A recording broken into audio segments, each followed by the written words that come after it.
Hi, everybody. Gary Van Warmerdam. I'm with Daniel Moore, and we're going to talk about his journey from misery to happiness through the self mastery process and whatever else you tend to share that helped you along the way, that motivated you, that you stumbled upon, that you um, found useful.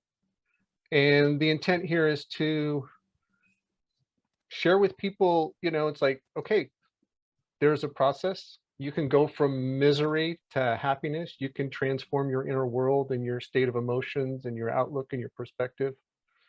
That it's possible. There's ways to do it, and to give you some planted seed of like, if I grow this, my life will change. So that's my intent in doing this. Hi, Daniel. That's Welcome. good. Hey, what's up? So tell everybody who's going to watch this, who are you? What are you? Where are you? Some basics, and then we'll get deeper. Who am I? My identity. Okay. You're the name that other people gave you that you still use. I'm Daniel. I'm from Tel Aviv, Israel. I'm 22, quite young. I work as a coach, a life coach. And that's it, I think. And I like meditating and playing video games, and pizza. Meditating, video games, pizza. You're a big and salad. Let's balance it. Balance it. Okay, you're trying to acknowledge you have some healthy things you're practicing. Okay. So you're coaching people how to get through their stories and their beliefs and their emotions and their self-talk. You enjoy it? I enjoy it a lot. Yeah. We're going to get to, like, this is not something, a job you just pick up.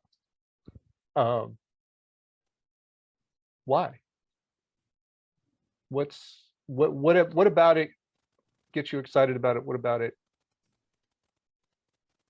is fun or satisfying? Good question. I think there's a few aspects to it. I think on the deepest level, knowing deep suffering myself, I am really passionate about helping people out of that. Because when you're in deep suffering, you tend to believe there's no way out of that. And you don't necessarily get reinforced with a belief that, yes, there is a way out and you can actually be happy and feel good. And I love helping people go through that journey out of suffering and then even see like how good it can get. And the other aspect is, I think coaching is fresh. It's in the moment. It's creative. It's insightful for me as well when I do it. And I like that play of kind of helping someone navigate their stories and lives and even take action in the world and create what they want. It's all really fun. It's like a game and it's really fresh.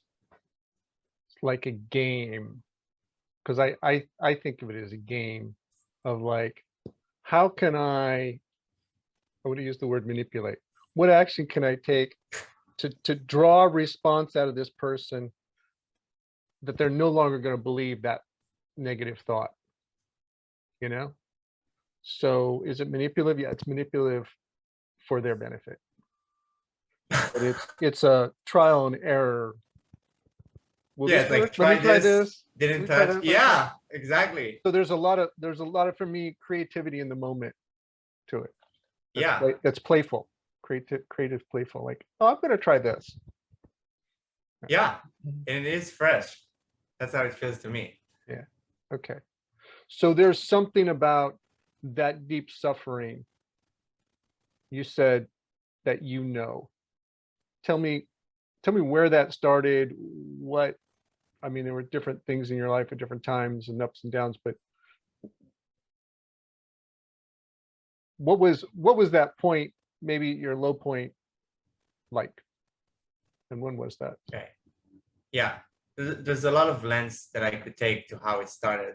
But if we just focus on kind of the low points, my first bout of real suffering depression was when I was 13.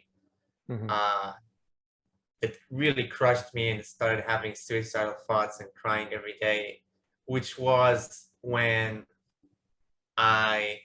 basically the prettiest girl in the class, I was sitting next to her, and I actually had a lot of confidence in myself in a way. And then for some reason, I don't know, passed me a note saying, "You are ugly." And then for some reason, because other people would be like, whatever, or it touched something in me that kind of broke Daniel that day, like completely emotionally. Did you have her really kind of high on a pedestal? I don't think so. Okay. I was just being me. Really, until that age, I was less really thinking what other people think. And I actually grew up in a place where there's not a lot of bullying at primary school, so I never experienced anyone saying negative things about me, actually, too much. Okay. And maybe it was like really wanting her and all that. Okay. So she sends you this note, and then what happened? I just really believed her completely, started being embarrassed about myself, hiding my face, being ashamed of how I look, just changed completely, I think, and really deep suffering every day. And that went on for about 2 years, I would say. Then, you grow, you kind of build some confidence up. But then it crashed again because of some other girl. But then I get to the lowest point, which was actually a period where I was really building this high pedestal when I was 16. And, I was good in school, I was successful, and had a gorgeous girlfriend at the time, still with her. And I kind of had this image of I have everything I want. Like I got all my goals, I'm set. And then for some reason, I didn't feel satisfied.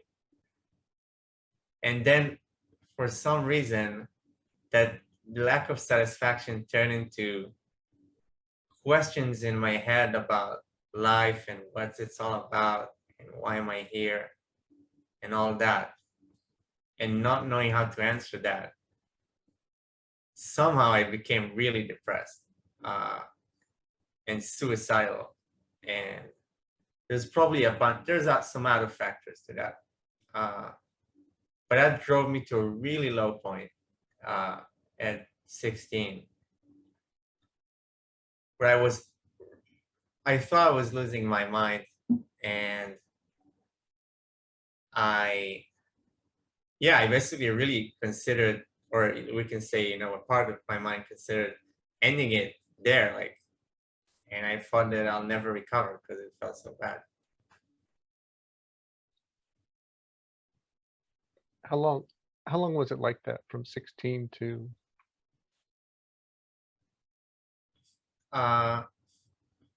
That bad, I think 16 to 17. A good year and a half. Yeah. And if I didn't do anything, it would have stayed or gotten worse.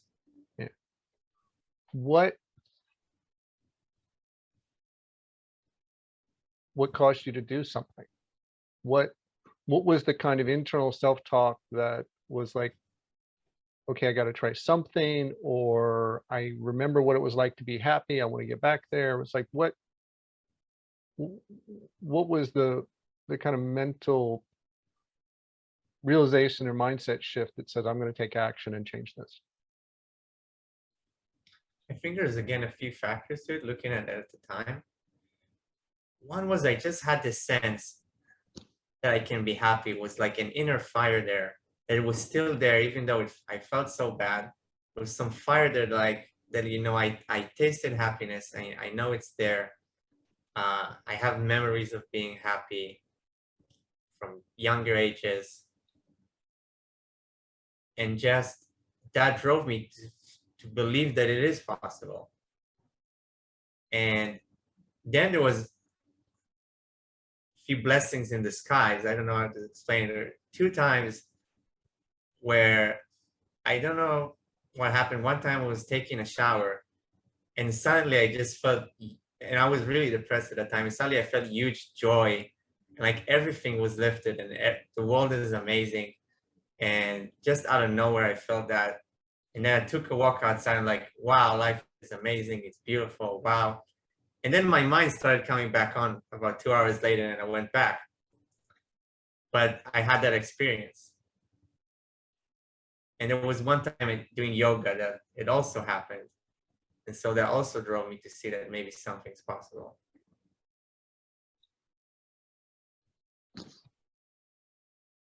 Describe the experience of, you call it depression. What's the feeling? What's your behavior during the day? But mostly, like, what's the internal dialogue like? Because I think that's a big part of it.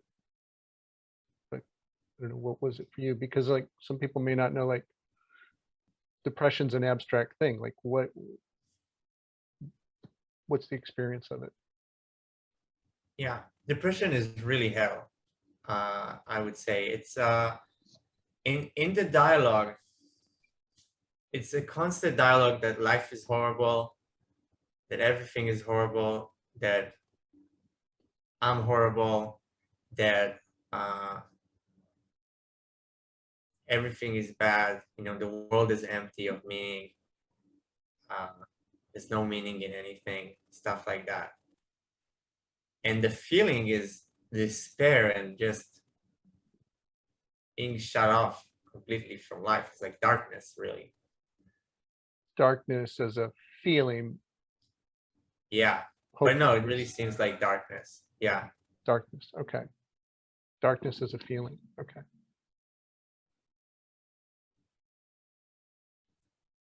Yeah. I would say even more like your mind will imagine the color black more when you're depressed. Fades out the colors, like from there, it looks different from when you had that moment in yoga or out of the shower and you look around, it's light. As Yeah, opposed it's to light, yellow, it's happy, pink. vibrant, full of life, Yes. possibility. The darkness is, we're in hell. There's only hell. There's no place else. There's nothing else. Yeah. It paints the picture of the world that way. Yeah. Kind of the summary. Everything is horrible. I'm horrible and the world's horrible. Yeah. Yeah. So what things did you try to, like, okay, there's possibility, there's a seed, you felt something a couple times, you remember it in the past, like, this isn't the only way to live. Not everybody sees the world this way. How do I change my perception? You know, and we don't think in those terms. You know, usually we kind of think of the solution as like, how do I not be horrible? How do I be great? You know, because our mind makes the solution. Oh, if I'm horrible and I feel miserable, like I must try and be great and then I'll feel good, which isn't the answer. Because a person can be very successful and miserable. Which is was my experience. How so? Because that's how it started. I felt like I had all my goals, like really good school, girls. What else do you need at that age? Nothing. So. And life is horrible. And yeah. Yeah. At first there was like a peak of like, wow, it's so. And then there's a crash to that. Yeah. Better that you discover that, you know, at 16 and have more time to go through the journey than 26, 36, 46, 56 and have that. Yeah, no, it's a blessing. The depression is a blessing, and I mean it. Yeah. We can talk maybe about that more. Well, okay, so tell me how your narrative, your perspective, you see it as a blessing. Because that's how you describe it now. Yeah, to Why me, is it's a that? blessing because, yeah, it took me deeper into what's really important. It cut off all the distractions and illusions and made me really look inside, deeply inside into what's going on with me. And yes, ask those important questions that start rising in my head, like, what's life about? What am I doing? Uh, realizing that, what about happiness? Why am I not considering that as an important thing? Because having the And girlfriend and getting good grades yeah, wasn't the trick. So it must be some no, I other used to believe mechanism to, 100% that it is. that's success and therefore Yeah. happiness. I had friends with a girlfriend that were unhappy and like, what? How is that possible? If I had all that, then I would be happy. No, apparently not. Uh, and yeah, it took Big me false deeper and belief. it took me on this journey Okay. Okay. of self-discovery at a young age, which is a big bonus. To looking inward, which you wouldn't have done if you'd stayed in those external sources of happiness, outward Yeah, success, having stuff. yeah, to look really deeply inward, because I actually was interested at the time reading stuff about confidence and that, but it's really shallow. Okay. Yeah. How to get girls and then feel good around women and that level Yeah, exactly. push out. Yeah. Um, so okay, so you go looking deeper. How does that start? What does one do to go look deeper? What did you I go didn't do? know. Yeah, you probably didn't even know that you were going to go look deeper or I did. what No, that that I was. did. You did. Okay. I was like, no, I was actually had this thought, I'm gonna give this a year to be happier, and I may end it if not, was actually an idea. In my life, suicidal thought. Yeah, but I was like, I'm gonna do it, everything. How seriously was that a consideration? I don't know. Yeah, but it was a thought was But I there. was at least like willing to try anything. Okay. Okay. I'm going to try anything to change this.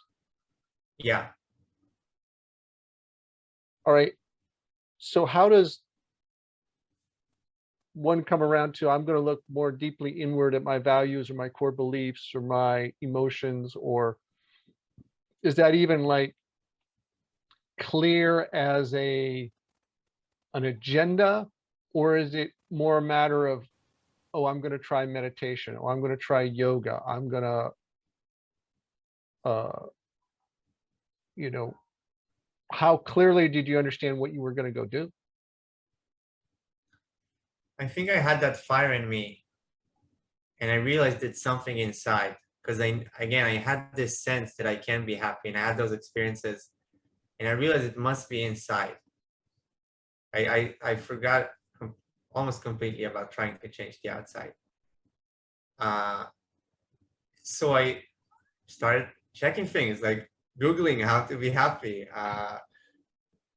yoga, because that was one of the results, and mindfulness meditation. And I asked my parents to see a therapist, and I found the 4 agreements and went from there.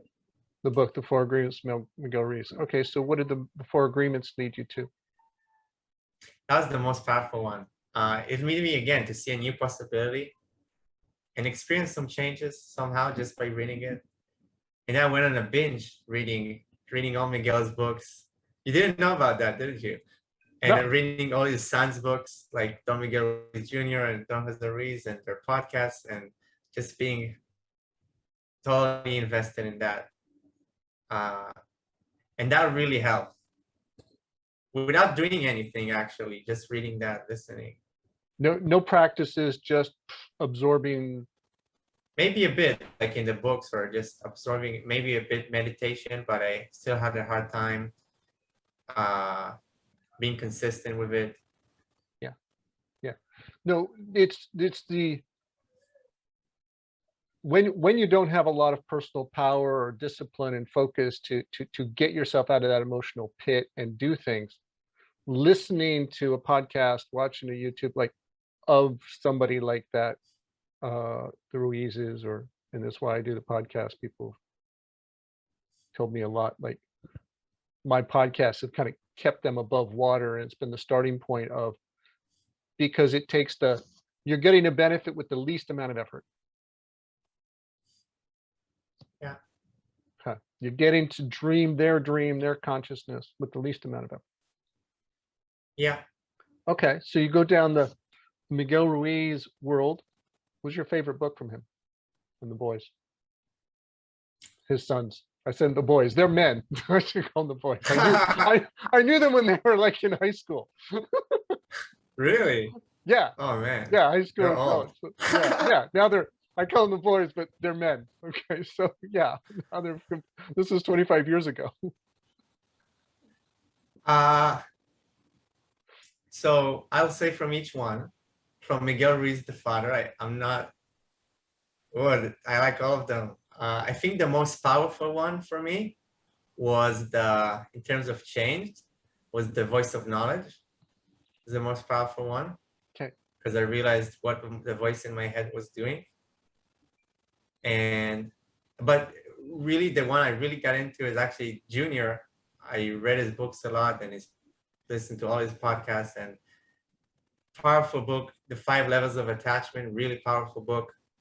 And also The Mastery of Self, like really powerful book. Okay. Good. I know he's worked hard at his craft. He's practiced a lot, so good. What then was, okay, so you go down that absorption of that. What other big pockets of content did you fully go into? At that time or later on?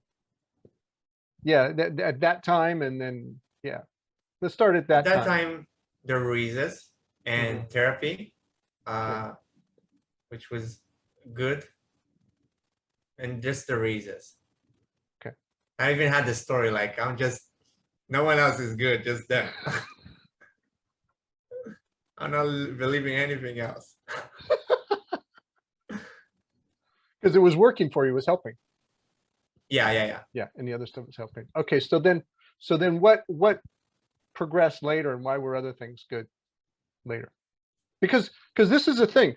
Things that resonate for someone at a certain point, may not resonate as well later. And certain things you're like, I don't get it, I don't like it. You hear it a year or two later, or 5 years later, and you're like, oh wow. What your ears and your mind is absorbing is a completely different message than what your ego was rejecting, 6 months or 2 years before. So Exactly. yeah, there's a timing to the message that you're receiving. So because something's terrible now doesn't mean in 2 years it's going to be terrible. It means it might be gold 2 years. So it's just so what became good material later that helped you? Your stuff first. But Okay. again, I didn't have resistance to your stuff because I was looking for a course that teaches Don Miguel Ruiz. Was in my mind, like I gotta find someone who does a course on that. Okay. So that's how I found you somehow. I don't remember. That you just start with the online course? You start with my book, MindWorks? The book. Okay. And then you said you carried that book around all the time. Yeah. Yeah, people were laughing about it. What were you doing with my book? And asking me, what are you writing, Daniel? Because you weren't just reading my book. You were doing the journaling and writing exercises. Yeah, that was let's say that was already after I was out of depression, not happy, but in a better state. And maybe a year and a half later, I was in the army, and I would take your book and a notebook and write stuff around for most of the day. You were writing most of the day. You're right. Yeah, because sometimes in the military you sit around and you aren't doing much. No, I didn't have much to do. Yeah. Okay. Yeah. So that. How did what was happening while you're doing the writing and the exercises? Why do that? Something must be changing, or you're noticing some differences with those particular exercises. You're like, you're doing it again the next day. You're putting in the effort. There's something worthwhile coming from it. Yeah, What was that? I think Did- first what I did had you a lot of notice? faith in you because of you've been taught by Don Miguel Ruiz. So I had a lot of faith already. Okay. And I had shifts just from reading the book, Mind Works. I had a lot of realizations.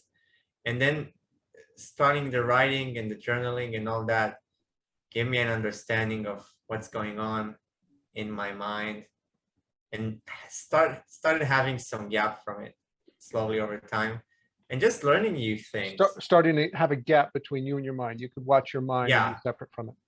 Yeah, and sometimes seeing really clear insights on how my mind works that shifted things around. Yeah, and I just had this inner sense like that I can't explain, that start from the start when I was really depressed, that would just like keep going, Daniel, keep doing it. And that's why I was diligent.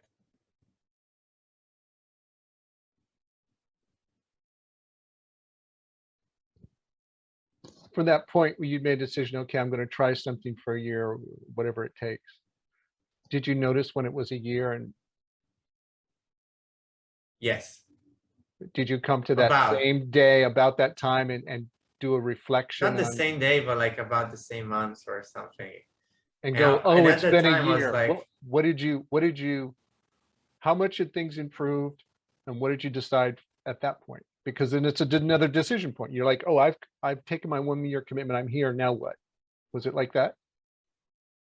no, I just realized I'm doing better. That was just by reading the books and stuff. I seem to be making progress. Then I started doing exercises from the book, The Mastery of Self, every day. Mhm. And I seem to be slowly getting better. So it already started feeling like, yeah, I'm getting better.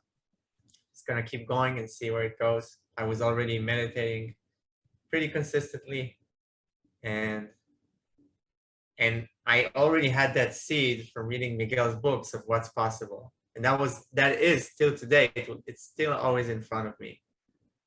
And it never left. And so I was driven already. Okay. You knew where you were going. What's the kind of stuff that you noticed in your mind? What did you notice it was doing in these exercises and the writing? And you had these shifts from reading the book. What were some of those? That, because we talk a lot in the self-mastery community, like, what are these small wins? You were having these small wins, these little things when you'd read something or write something and shift. What kind of things were those?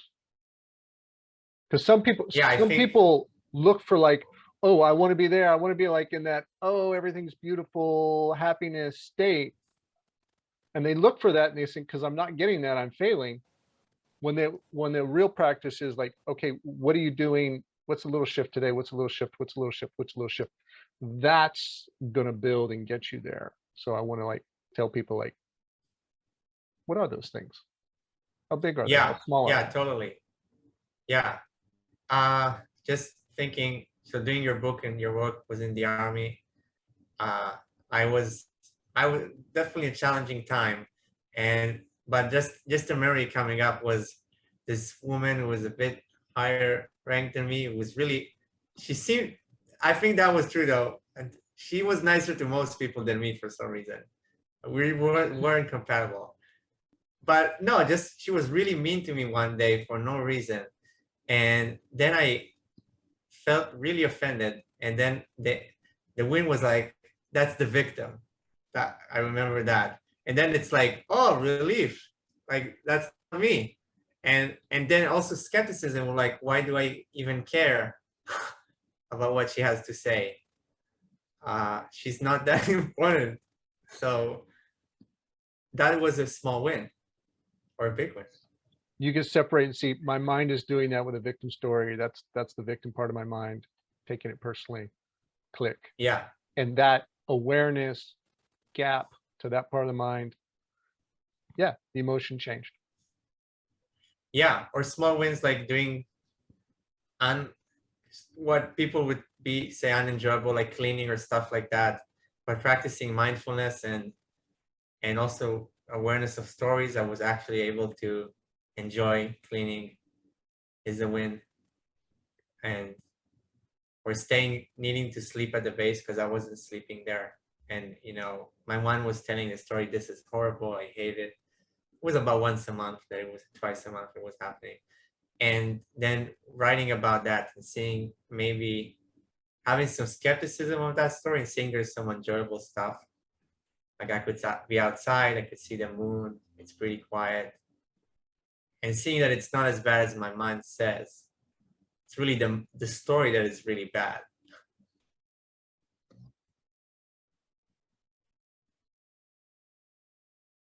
That's key. There's the circumstance, but you say the story about the circumstance is what made the experience bad. Yeah, and I would actually ask myself all the time, I would like, what would Miguel or Gary experience here? Like, but it helped me get a sense of what's possible and get shift into that. Okay.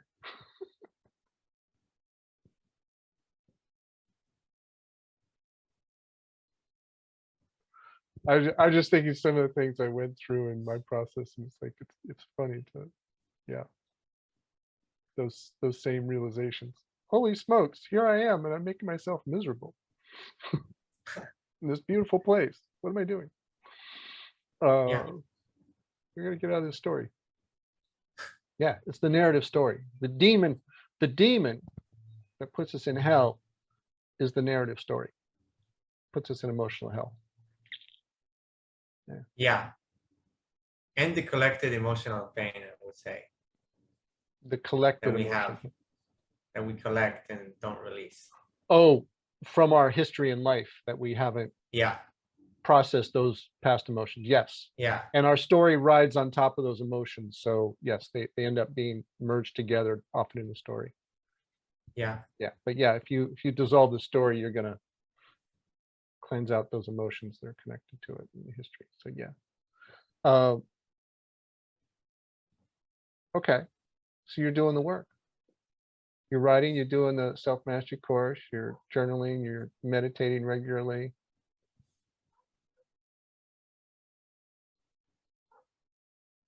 Feeling better. What's the emotional change over time and day to day? Because I tell people the process goes like this, you know, it's a long term, you get better, ups and downs day to day. How would you describe it?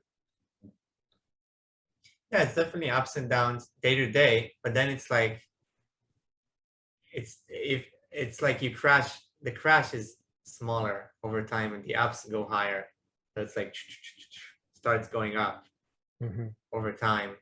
And you know, I think I realized somewhere in my first or second year that I just had this realization one day when I was walking that nothing in life could trouble me that bad anymore. That was powerful for me to see. And I think it's not normal for most people. Like I felt like nothing is really that bad. Nothing could happen that is really that bad. And so that means the crashes are less. Well, I'm curious if anything prompted that, because that's a concluding statement, but what was the thought process that brought you to that conclusion? Was it It was wasn't it a that thought process. what just popped into your head, or was it a realization like, wait a minute, I now have some dominion over the stories and I can get a gap between me and my story mind, and so I feel like I have agency over what I feel now? Or was it just a realization? And Yeah, and I think it was deeper than that in the sense of seeing, having some glimpses of what I really am as conscious awareness and starting to feel that, even though I didn't have a name for it, I started to get that sense that there's always peace in the background of my life. If I just notice it. Okay. So now we move out of this identification with the mind, and you're starting to identify as an awareness and consciousness. What's happening? How's that happening? What are you doing?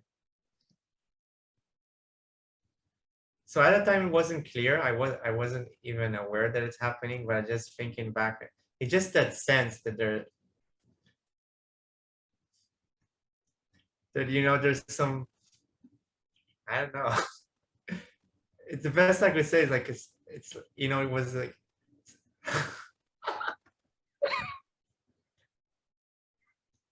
it's a sense of safety in a way, or peace. Peace that passes all understanding is the best I could call it. Peace that passes all understanding. You felt connected to that and in that, in a way. Yeah. And More at that regular. time I wasn't even aware of teachings about all that. On the spiritual side of things.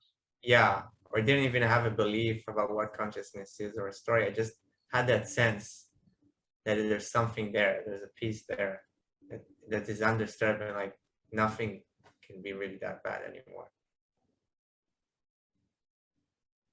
Yeah. Yeah, I remember a big moment like that. Remember lots of moments like that.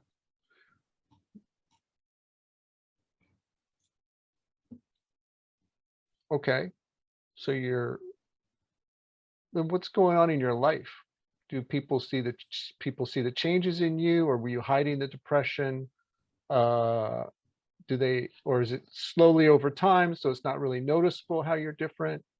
What's happening in your relationships, outside world, and I don't know, were people worried about you that you were suicidal before, and now you're like, Uh, what's going on that you're managing the external world relationships and interactions? Good question. Well, when I was depressed, I actually really tried to hide it, but it apparently was so apparent that when I came, because it started like before school started, like in the summer vacation. The first day of school, like a few people in my class that are not close friends, but that I don't, was like, what is something happening with you? Are you okay? And so people could tell. Yeah. So it was hard to hide, I guess. And then over time, people forget about it. And I didn't tell anyone that I had suicidal thoughts. So that I kept between me and myself, Yeah. and me and my own mind. And Did you tell your therapist you had them? no, Why not tell your therapist I got suicidal thoughts?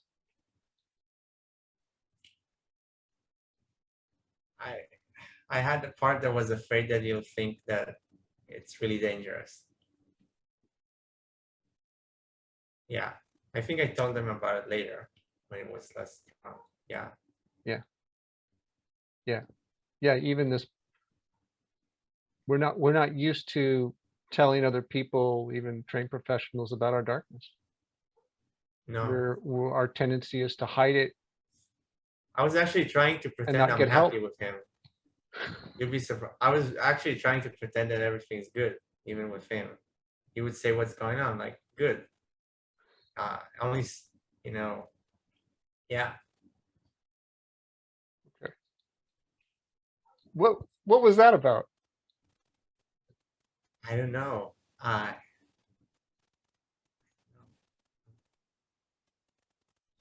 Yeah, I think a part of me didn't want to be judged for being unhappy.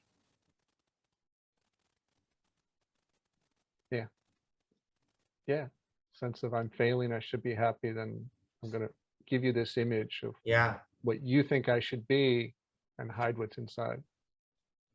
yeah, And we sabotage the very thing we're going to the therapist and paying money for, yeah. because we're dishonest with And I ourselves. also hoped that if I just try to pretend I'm happy, I will be happy.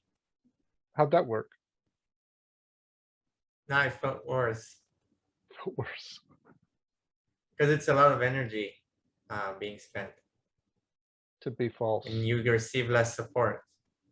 People don't know. Even my parents, like, I think, I would hide it so they wouldn't know how bad it is after a while. Try, in a way, the story trying to protect them, not make, so they didn't worry. Yeah, or just really pretending, yeah. So my partner also, so I would kind of hide it most And of the time. it took a lot more energy. And you say you felt worse. Why worse? It was a part that believed like I'm a phony, I'm faking it, no one's seeing the real me, which is in a way true. No one's seeing what's really going on with me, at least. Yeah. And it's a lot of energy again, because you feel really bad. You already drained of energy because you're depressed, and now you extend the energy you have left to pretend. It's interesting. And you also don't want to be drag people down, was my thought. Like I'm with my partner, I don't want to burden her with everything that's going on. I'm with my parents or friends, I don't want to burden them with whatever's going on.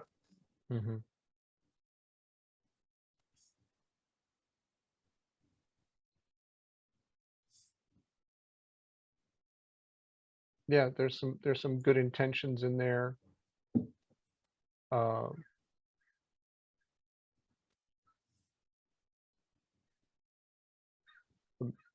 Makes it a little harder too. And also, I think we don't want to burden people, but we also, most people don't know how to deal with it. Most people don't know how to be around it. They're going to be uncomfortable, so they would be burdened and they would worry. And Yeah. they would spend a lot of energy that wouldn't be helpful. Yeah. So,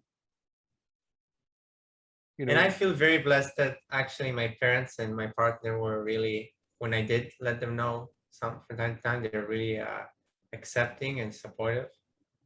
They're really like, we're gonna give you everything you need. That was really good. good. How did you come to do that? I think that's helpful. How did you come to do that and get that kind of response? To like, okay, this is what's really going on. Did you like slowly let out little pieces over time to your partner, your Sometimes, parents? like just asking for a therapist was a way. I was telling my parents, you know, I feel really bad. I want a therapist. Because, well, I had in my head the therapists have it all figured out, so they're gonna help me figure whatever is going on. But no, but I was like, yeah. And then we lie to them and tell them I'm fine. Yeah. So like, yeah. So that's Yeah. so that's gonna But work. yeah. And yeah, I couldn't hide it too much. And yeah, I have a sense of safety with my parents. They always support me. Okay. And my partner still was a new partner, but I got the sense that she's a supportive person. And she is. And so, yeah. Did that help? Was that a valuable move to make those connections and be honest and kind of vulnerable about what's going on? Yeah. How'd I that think, feel? Because those are wins. Those are big wins. To open up and be honest and take the mask off and say, here's this other part that's going on. Those are big wins. So yeah, it was really helpful. Just because you know you're not alone. yeah. There's people who have your back. And also, I think that there's something about when you just say to people what you're going through that starts creating a change by itself. And you even start seeing things clearly. Yeah. Yeah. Well, a big part is you're taking, you're no longer spending the energy to put the pretend on. So there you have more personal power energy. You're also not hiding and feeling the shame. And so the story's out. There's a kind of relief. And so you let go of some shame. You're like, okay, well, now they know this thing that I'm afraid of. And what's going to happen is like, well, okay, now we're here. So you can let go of the fear and the shame. So like a couple layers come off when you do that with people. That then you can Yeah. like take the next step and do the next layer. Yeah.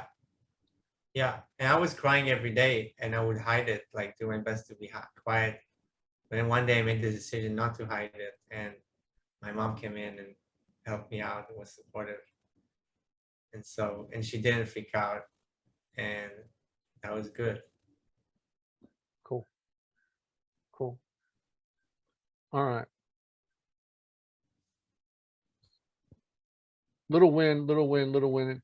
Any of those wins that were like you said, were like all of a sudden this burst? Did those moments happen yet? They will, but any of those happen yet? They're like, oh, this is completely different. Um, like big one-off burst. Yeah.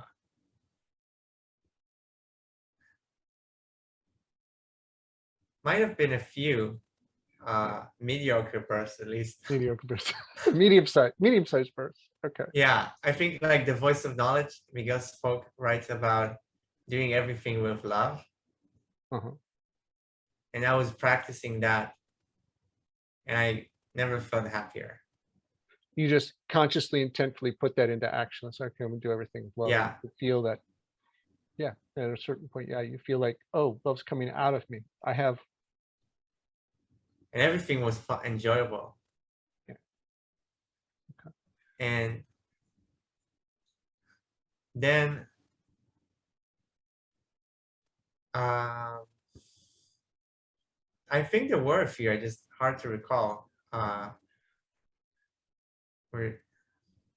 think working with you, coaching, I think, yeah, that was big shift. The first session or two, how so? I just felt like a new person every time, like so much emotion dropped. I think that was a huge win. I would tell my partner, like, I feel like I'm a new person. The first few sessions, especially, like things were falling. Those were big. Okay. It wasn't an emotional level, like I felt different. Okay. Yeah. And yeah, and that one time also in coaching where I asked you, oh, that was a huge one actually. Here's one. So I was going to sleep a few days before, and I was just like observing my thoughts as I was going to sleep. And I saw, okay, I can observe this and observe that, and there was thoughts about the thought. And I saw that I can also observe that. And that was just like silence suddenly, and a sense of peace, and like, whoa, like I'm not any of those. And I felt amazing. Then a few days, and then mine was getting confused, and we had a session, and I asked you like, well, what am I? And then you took me on an exploration of that with like the invitation to freedom. I don't know if you remember that. Yeah, it was a meditation. Yeah. And it was like the invitation to freedom from Muji, and that was whoa, because then I was like, wow, I felt free after that, realizing what I really am as consciousness, and my mind was really quiet for a few days. Then my ego started like feeling really important that I experienced that. I was studying being a meditation teacher back then. I would go to the classes. I was like, I'm like, my mind was like, I'm above them. Like I got some deeper experiences. Makes a big story about ourselves. Yeah, but I was aware of that also, so thankfully. Good for you. Good for you.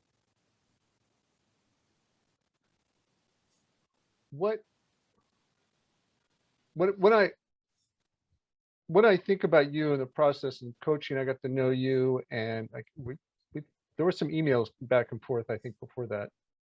Questions. Yeah, I was in the army. I don't know if you remember. I was messaging you sometimes. Yeah, I get an email, something, or you were doing the online course in self-mastery, and so yeah. But no, now that I talk to you semi-regular though, it's like, and what you're practicing for, you're studying different things to become a better coach. And so you're just grabbing all these tools and toolkits to just practice them for yourself so you're happier, but also that you have more tools and equipment to work with other people with. So one of the things that I see you do is your willingness to try new things, try different things. Like, okay, I'm going to try stuff for a year and like, I'm going to do it. And like, what else do you feel like for whatever is in your background and the way you go about it helps you? So there's a willingness to try and experiment that Yeah, I see. that's big. Yeah. And often is action when you have enough energy, like, okay, I'm going to go do that. I'm going to go do a meditation. I'm going to go do a coaching sessions. I'm going to go do the writing, the journaling, like you put into action. That's big. Miguel Ruiz Jr.'s book, and you like practice the lessons and exercise in his book. Okay, I'm going to put into action. So a willingness to try different things, to put into action. What else do you think, like, okay, what do I do? How do I go about this that's really helped me? Thank you for acknowledging that. Yeah, I think that's the most powerful thing. Diligence, as you mentioned, which is a good habit I developed actually in school, kind of studying for tests and stuff like that. So that was Mhm. really effective. So you had that, had And that discipline. yeah, I was already disciplined to do homework and study for tests. So I would just took that to Mhm. inner work. Mhm. And I think, yeah, the openness, being open. And I think a big one where people miss out is actually suspending what your mind has to say about a teaching, a teacher, a proposed exercise, because the mind will already, in my experience, say, like, half believe what someone says or half try it. You know, it's like, yeah, I heard that, right? You know, I'm not gonna really try it, you know, not really follow through with the instructions completely. So I would be really also kind of diligent in seeing like what's the instruction. Like you in your exercises, I would really, okay, what is Gary pointing to? As opposed to the mind dismissing and say, oh, I understand that already, therefore I don't need to do the exercise, Yeah, or which still saying, happened. I don't really agree with that, so I'm not going to do it, or oh, I'll just do We're this kind of much, or I'll doing do it. it this way, I'll do it Yeah, my own way. All of those kinds of yeah, things. it did happen also, but I was more Oh, of aware of it course. and I would catch it faster. Yeah, of And course. another one was because I would see all these teachers, there's such a core just common practice of not believing your thoughts and being the observer of them. And already with my therapist, even starting out, he would teach me that. And this was super helpful because that was the biggest thing. I would always observe my thoughts and be skeptical of them. And yeah, just really be clear that I'm the observer of the thoughts from the beginning, and own that in was really powerful. To me, that's the fundamental. You can't do anything, you can't make any change to your mind until you do that. And that's why the kind Yeah, of the whole self-mastery course is set up so you can do that. Because it's like the idea of like, oh, be the observer of your thought, that concept is not the same as putting into action. no, You know, it's like, okay, okay, that's the idea. How do you put that into action? And that's what I was like, okay, this is the critical thing I put in the self-mastery course. Like you can put it into action if you yeah. do this, because otherwise you get nowhere. And at the same time, there's this loop where, which is what I'm talking about. It's like now I will listen to a lesson and the mind will say something about it, or suddenly the mind would find a really good excuse to react, get angry, tell a story. You should really be thinking more, Daniel. And then I would be caught with that, but then I would have this helpful thought. It was like, wait, don't all these teachers talk about observing the mind? Let's do that. And I would do it. And that would happen often. Because I was like, I'm going to listen to what, I trust Gary, I trust Miguel. Later on, I trust Eckhart Tolle. I'm going to take their advice and not what my mind is saying. I'm going to take their advice and not what my mind is saying.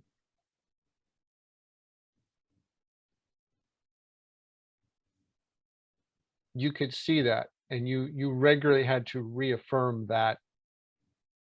Okay, I'm going to take their advice and not what my mind says. Yeah, till today sometimes. Yeah.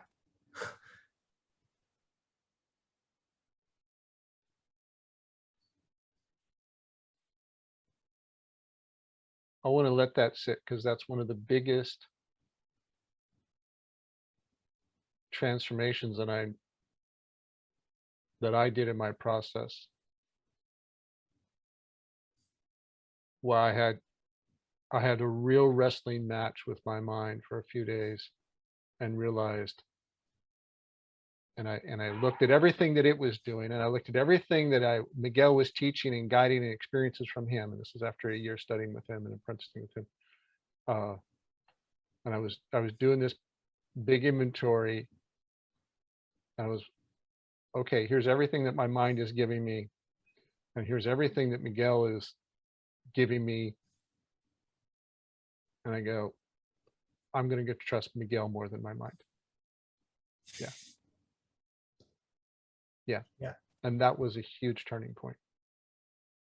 Yeah.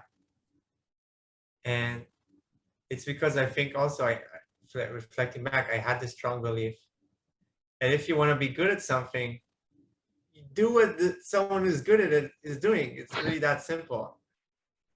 If, Gary, Miguel, Eckhart are good at being peaceful and happy, let's let's see what they're doing. Let's follow that. Follow their recipe. Don't make make up your own recipe. Like they have a recipe. They know how to do this.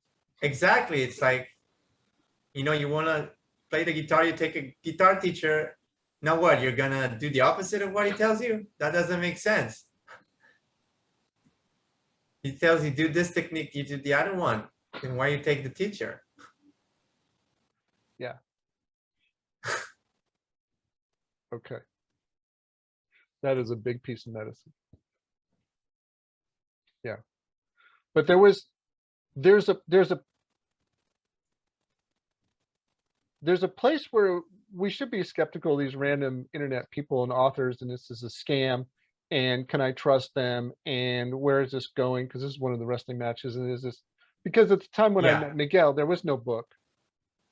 He wasn't established. He'd show up in the town once a month, and we do these weekend workshops, and there was no internet research of reviews and Amazon of book reviews, or so I couldn't look anywhere to get credibility.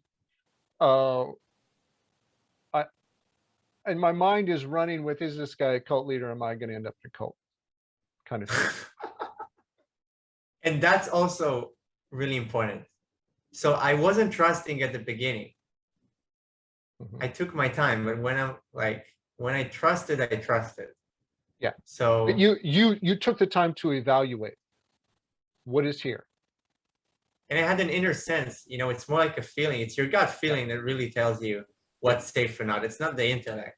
Because I had some other avenues I checked and it was like, something doesn't feel right. Like, let's say, well, I'm not going to mention names, but I had some other avenues where I saw, this doesn't, maybe this person is really well known, doesn't resonate with me. Something feels inauthentic to me. Yeah. What is the quality of the message and the dream? And I think that's important. Not to blindly have faith and accept a teacher or a process, but like take your time to evaluate. And there's a really good bit in Jack Kornfield books, one of the first ones I read when I started doing my inner journey. called A Path with Heart, and he talked about like, how to evaluate a teacher. Hmm. And one was, a couple of them were like, okay, what's the depth of their lineage? Did they go study a bunch of little weekend workshops from a bunch of different people, or did they study from somebody who had depth and took them deep and they stayed with them a long time? Yeah. Okay. Because then you got somebody who went deep, as opposed to somebody who tried all sorts of different things and said, oh, now I got all these surface level things. Sounds very intelligent. Are they deep? And then the other bit was, are they the big persona, or do they bring other people up? And when I watched, That's important. here's Why I trusted you and Miguel. what is that? I felt you were humble. I had a really hard time with people I didn't feel were humble. That was a big turnoff. And Eckhart Tolle as well. Like just Miguel saying, don't believe what I say, already makes him trust him more. It's just the paradox. Yeah. And yeah, and with clients, sometimes they ask me, how can I trust this or you or this process? I say, don't. Get to know me, try it out, see what feels good for you. Yeah. Don't blind me. Please don't blindly trust me. Please don't do that. No, I don't want those clients. I don't want those clients to just go, okay, tell me everything. I'm going to, it's like, no, I want you to be skeptical and think for yourself and to evaluate who to listen to and who to trust and who's giving you a good message and who's, giving you ego. It's like, I want you to have that awareness and know when your own inner guidance is giving you good information, a good message, and when it's ego. It's like, so it's the exact opposite of where I want to guide people out of the and that would be abandoning their authenticity. Exactly. So yeah, I don't want to do so you have to go through this, don't believe me, but take time to listen and evaluate the message. Yeah.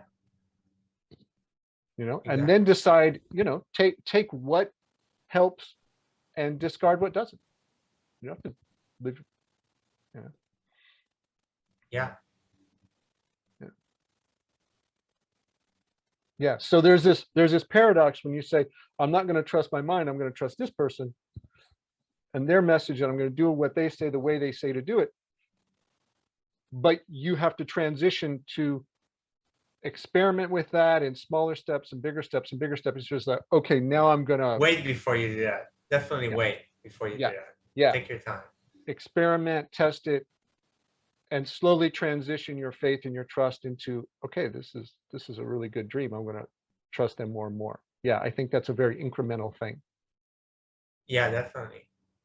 Yeah, away from our own mind. But this is the funny paradox, right? Is in our own mind, ego mind, evaluating and interfering with how to evaluate what they're giving, because here's the particular challenge.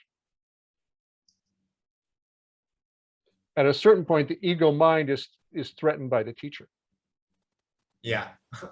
And will push us to be afraid of them, like it did with Miguel, push them to think, oh, they got such importance. They think it will push the stories of being afraid or of judgments of the teacher. And now you have this dilemma. Do you come to, do you trust your mind? Do you have the awareness of what it's doing when it's doing that?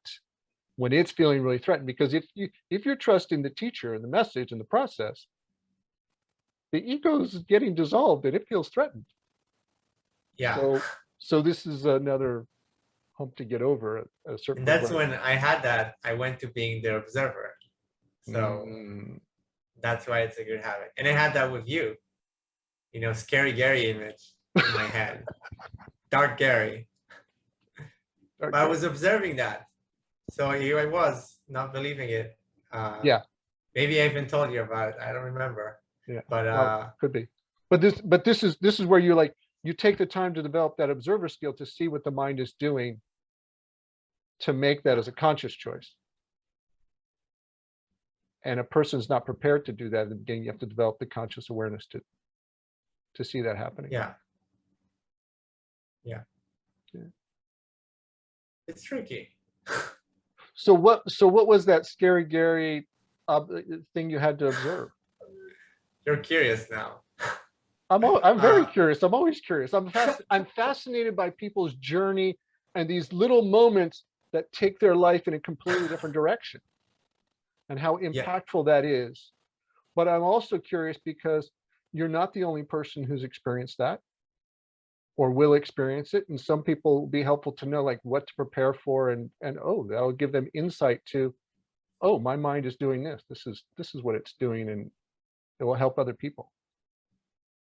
Yeah, I think just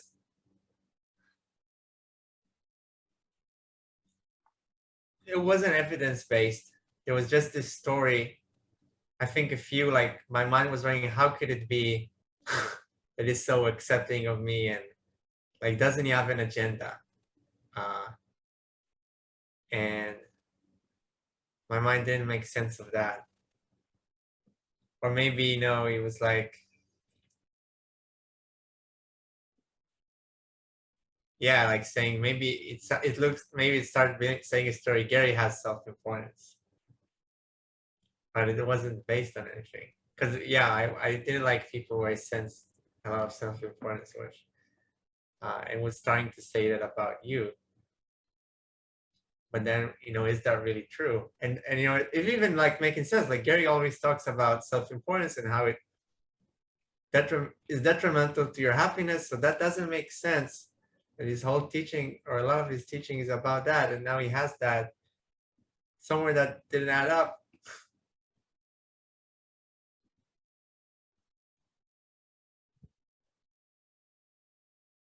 I can still have self-importance. It's still there in my mind. It's still a temptation. But compared to where I used to have it, you know, I used to be 90% self-importance, you know, and like 10% humility. And my humility was really just self-judgment and beliefs I'm not good enough kind of humility. But then over years, there's less self-importance, sometimes more. But the long game is, I think, more humility and integrity and less self-importance. But, you know, maybe I'm, you know, I have a half, I have 10% of what I have. I used to have, I don't know, maybe next week I'll discover, oh my God, I got a huge amount. See, but the fact that you're sharing that makes me trust you more. See? Yeah.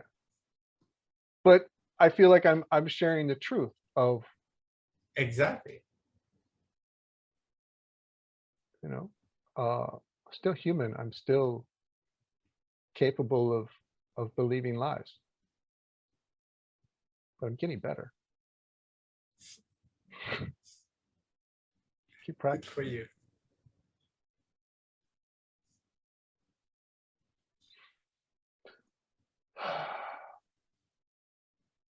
Thanks for trusting me. Thank you. Thank you for all your help.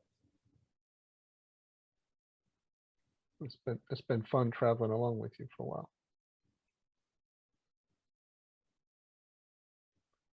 What's next? Where are you now that the world isn't horrible and you're not horrible? Or maybe the world's the same and you're the same, but your story is completely different. What's next? What are you endeavoring to go do? What's on your agenda to go explore and experiment with? Your coaching, your new coaching business. Yeah. Well, let's say inner world and outer world. Let's talk about both. Yeah. Inner world, I think just more happiness, more growth, more healing, more exploration. Mhm. There are some emotions and beliefs to clear out, and that's my focus. Okay. And just more of that.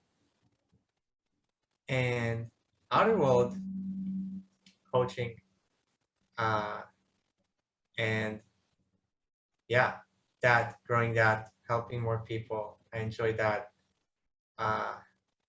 Have this dream of having a group here as well in Israel, and for teens and for adults. Because 'Cause that's, you work a lot with teenagers, mostly with teenagers. yeah. Yeah. Well, it's, I think 50%. Yeah. Because, you know, I had a hard time as a teen, so I actually really like working with that age group. Yeah. I want for both because I want to form a community, and for teenagers, that's an age where you may feel lonely. People are less authentic, potentially, and yeah, a place where people can really listen to each other and create deep friendships and talk about life and what's really important, and not just what school says is important. How you feel when you think about doing that?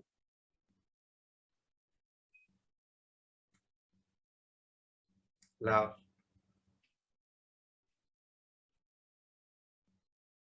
Good for you, man. Good for you. And the dream you're creating.